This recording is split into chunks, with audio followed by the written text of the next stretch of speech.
देखिए, हमारे मानने से केवल नहीं होगा। सरकार इस समय पूरी तरीके से फेल है।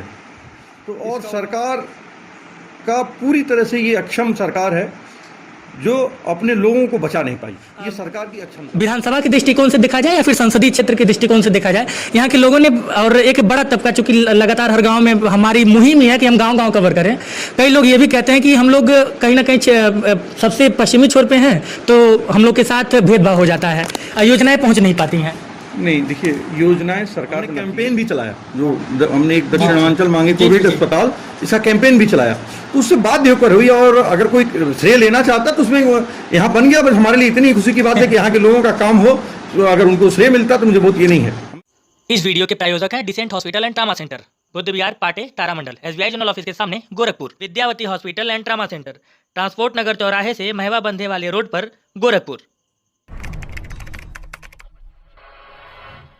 भविष्य में जब कभी 2020-2021 का इतिहास लिखा जाएगा तो उत्तर प्रदेश, और मैं अगर पूर्वांचल की बात करूं तो उस इतिहास में ये कॉलम जरूर होगा कि जब सत्ताधारी पार्टी के बड़े बड़े नेता, जिनको जनता ने चुन के सदन में भेजा था, इस भयंकर महामारी में घर बैठे थे अपने एसी के कमरों में, एसी का टेम्परेचर, मीठा मीठा टेम्परेचर ले रहे थे।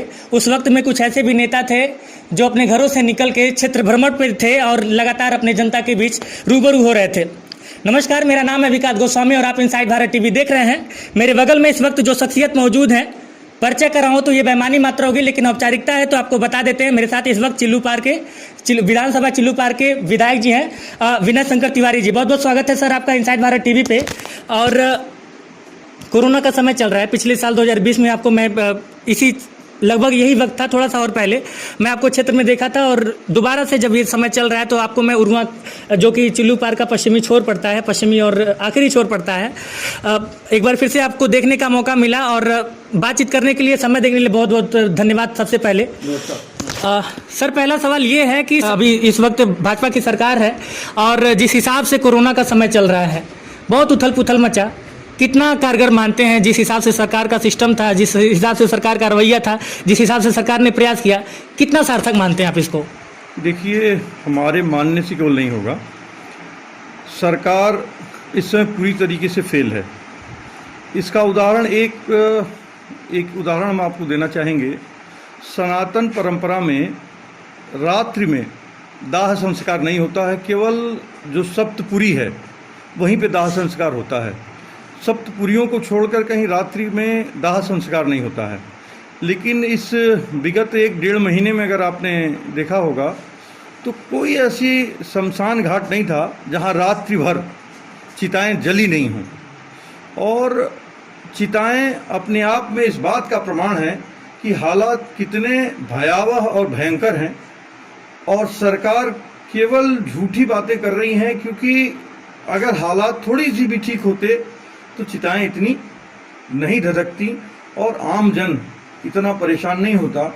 जहाँ तक मेरी दृष्टि जाती है, वहाँ तक इतना बड़ी समस्या इस देश में कभी नहीं आई थी। तो और सरकार का पूरी तरह से ये अक्षम सरकार है जो अपने लोगों को बचा नहीं पाई। ये सरकार की अक्षमता है। विपक्ष, मतलब आपकी विपक्ष पार्टी ही कही जाएगी, हालांकि सत्ता में है अभी भाजपा सरकार, और मैं तमाम भाजपा के विधायक के जी लोगों से संपर्क करने की कोशिश करता रहा इस कोविड के दौरान, क्योंकि एक ऐसा वक्त था कि जब वेंटिलेटर नहीं थे, ऑक्सीजन बेड नहीं था, ऑक्सीजन नहीं था, तमाम समस्याएं थी, तो किसी का फोन नहीं उठता था। ऐसे वक्त में शमशान घाट, जब चूंकि राजघाट गोरखपुर में जैसे हम लोग इंटर करते हैं दक्षिणी छोर से, तो वही पड़ता है सबसे पहले, वहां पे भी पोस्टर लगा दिया गया और जो असलियत थी, जो सच्चाई थी, उसको छुपाने की कोशिश की गई। क्या कहेंगे इस मुद्दे पे आप? नहीं, सरकार पूरी तरीके से निरंकुश है और फेल है। सरकार अपने दायित्वों का निर्वहन नहीं कर पा रही है।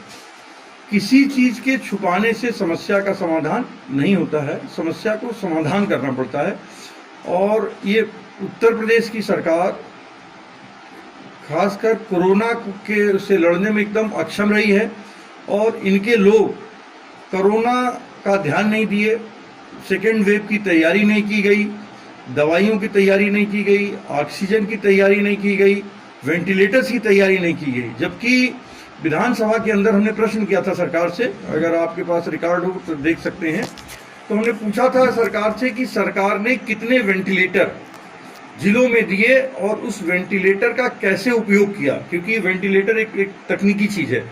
तो सरकार के स्वास्थ्य मंत्री ने, इस समय जयप्रताप सिंह जी स्वास्थ्य मंत्री हैं, उन्होंने उत्तर दिया है कि हमारे प्रश्न पे उत्तर दिया उन्होंने कि नहीं, हमारे पास हर जिलों में कम से कम 100 से 50 के बीच में वेंटिलेटर हमने रख रखे हैं और उसकी ट्रेन। जब हमने उनसे पूछा था कि भाई इसको कैसे चलाएंगे, तो उन्होंने कहा पीजीआई में हमारे पास स्टाफ था, ट्रेंड स्टाफ था, उससे सबकी हमने एक एक हफ्ते ट्रेनिंग कराई है और उस एक हफ्ते की ट्रेनिंग से हम पूरे प्रदेश में हमारे पास इतना स्टाफ है कि अगर कोई भी चीज़ होगी तो हम उसको मैनेज कर लेंगे, जो कि पूर्णतया झूठा साबित हुआ, क्योंकि कहीं वेंटिलेटर नहीं है, कहीं ऑक्सीजन नहीं है और पूरे प्रदेश में मौत का तांडव चल रहा है और सरकार बंसी बजा रही है, चैन की नींद सो रही है और केवल झूठे वादे कर रही है। इस आपके जवाब से और सरकार के रवैये से मुझे अदम गोंडवी जी का एक शेर याद आ रहा है कि तुम्हारे गांव में, तुम्हारी फाइलों में गांव का मौसम गुलाबी है मगर ये दावा झूठा है, ये आंकड़े किताबी है। सर, चिल्लू पार में हम लोग हैं और ये आपका विधानसभा है और सबसे आखिरी छोर, चूँकि उरुआ बाज़ार मेरा होम टाउन भी है, तो अब मैं थोड़ा सा क्षेत्रवाद पे आऊँगा। बार बार उरुआ को इग्नोर करने का, चाहे वो विधानसभा के दृष्टिकोण से देखा जाए या फिर संसदीय क्षेत्र के दृष्टिकोण से देखा जाए, यहाँ के लोगों ने और एक बड़ा तबका, चूँकि लगातार हर गांव में हमारी मुहिम ही है कि हम गांव-गांव कवर करें। कई लोग ये भी कहते हैं कि हम लोग कहीं ना कहीं सबसे पश्चिमी छोर पे हैं तो हम लोग के साथ भेदभाव हो जाता है, योजनाएं पहुँच नहीं पाती हैं। नहीं, देखिए, योजनाएं सरकार बनाती है, जनप्रतिनिधि उसके अनुपालन में, उसकी देख रेख में कार्य करते हैं और आपकी आवाज़ को प्रदेश की पंचायत में पहुंचाने का काम करते हैं। तो हमसे जितनी भी चाहे उरुआ को टाउन एरिया बनाने की बात हो, जब मैं चुनाव लड़ने आया था तो उरुआ को टाउन एरिया बनाने की बात रखी गई और उसको कैबिनेट से पास हो गया है टाउन एरिया बनने की बात, लेकिन सरकार ने अभी उस पर कोई कार्रवाई नहीं की है। तो हम अपनी आवाज़ उठा सकते हैं, कार्रवाई सरकार को करनी है, सत्ता पक्ष को करनी है। जनप्रतिनिधि का कार्य होता है उसकी आवाज़ उठाना। हम विपक्ष में, क्योंकि लोकतंत्र में विपक्ष की भूमिका ये महत्वपूर्ण होती है कि सरकार तक उस आवाज़ को पहुंचाए, उस बात को पहुंचाए। तो चाहे उरुआ को टाउन एरिया बनाने की बात हो, चाहे इस शोर का विकास करने की बात हो, किसी तरह का विकास, या आपको राम जानकी मार्ग, जो कि स्टेट हाईवे था, हमारे विधायक होने से पहले स्टेट हाईवे हुआ करता था और उसकी कितनी बुरी हालत थी, अगर आप यहाँ के स्थानीय तो निश्चित रूप से आप बिल्कुल देखे होंगे और आज उसका परिवर्तन भी देख रहे हैं। तो ये कहना कि नहीं उपेक्षा हो रही है, ये थोड़ा सा अनुचित है कि अगर उपेक्षा होती तो कार्य कैसे होता, टाउन एरिया कैसे का प्रस्ताव कैसे आता, उसका प्रश्न कैसे उठता। और भी जहाँ जहाँ हमारे विधायक निधि से हमने जहाँ संपर्क मार्ग होता है वहाँ देने का प्रयास किया है, उरुआ से धुरिया पार प्रधानमंत्री रोजगार योजना में देने का काम किया है, लेकिन वो सड़क ठेकेदार भाग गया है जी। उस पर पूरा प्रयास हमारा रहा। तो हमारा पूरा प्रयास रहता है कि हम पूरे क्षेत्र को, चाहे रुकुमपुर से लेकर और पौहरिया तक, एक क्षेत्र रुकुमपुर है पश्चिम में और पूरब में हमारा पौहरिया है, अंतिम गांव पौहरिया है, पटना पौहरिया कहते हैं। तो वहाँ तक का कोई भी गांव हमारे लिए एक बराबर का है और हम हर गांव का विकास समान रूप से देखना चाहते हैं और प्रयास करते हैं। आपने राम जानकी मार्ग की बात कही और इनसाइड भारत टीवी का मुहिम था, एक बड़ा मुहिम था और जैसे ही हमने उसको कवर करना स्टार्ट किया, आपकी तरफ से आपके यहाँ से रिप्लाई भी तुरंत आया। तो जब रिप्लाई आया तभी एक दिल में आस जगी थी कि हाँ, इस पर अब काम जल्द से जल्द शुरू हो जाएगा। उस बात के लिए उरुआ की तमाम जनता की तरफ से आप सभी लोगों को धन्यवाद जो लोग इस मुहिम में किसी भी तरह से शामिल रहे। सर, एक बहुत ज़रूरी सवाल, चूँकि 2017 के बाद अब 2022 में चुनाव होने हैं, सब कुछ ठीक ठाक रहा, कोविड से अगर हम लोग उबर जाते हैं टाइम रहते, तो 2022 में चुनाव होने हैं विधानसभा के। किस तरह से इस चुनाव को देख रहे हैं, क्या तैयारी रहेगी, क्या स्ट्रेटजी रहेगी? क्योंकि अभी जो बहुजन समाजवादी पार्टी पिछली बार, अगर मैं चिल्लू पार की बात ना करूं, पूरे प्रदेश की बात करूं, तो एक रिजल्ट बेहतर नहीं थे आप लोगों के दृष्टिकोण से। तो किस तरह की स्ट्रेटेजी रहेगी इस बार? देखिए, हम चिल्लू पार की बात करते हैं, प्रदेश की बात प्रदेश का नेतृत्व करेगा और चिल्लू पार में हम जनता के सुख दुख में बराबर खड़े रहे हैं, इसलिए हमारी कोई स्ट्रेटजी की हमें ज़रूरत नहीं है। हम सदैव, चाहे वो कोविड का पहला चरण हो या कोविड का दूसरा चरण हो, हम सदैव यहाँ की जनता के साथ रहे हैं और रहते चले जाएंगे। बाकी निर्णय जनता को करना है।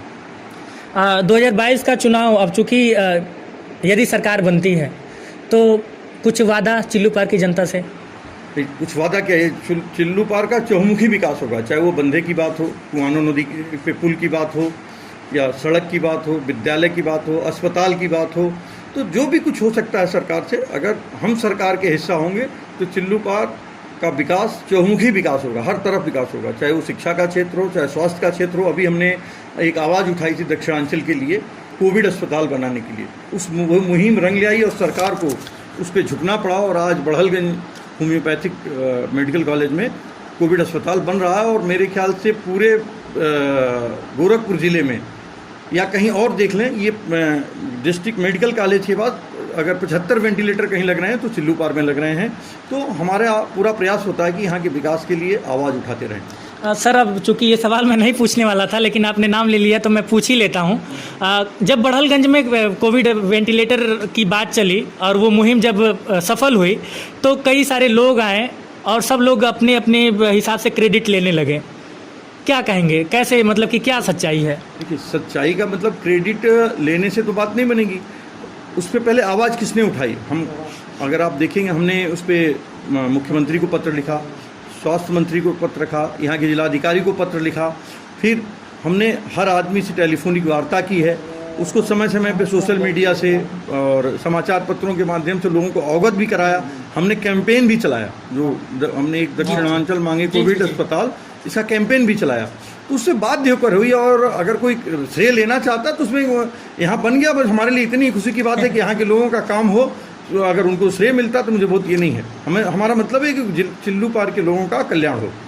बहुत बहुत शुक्रिया सर, इनसाइड भारत टीवी को समय देने के लिए। धन्यवाद।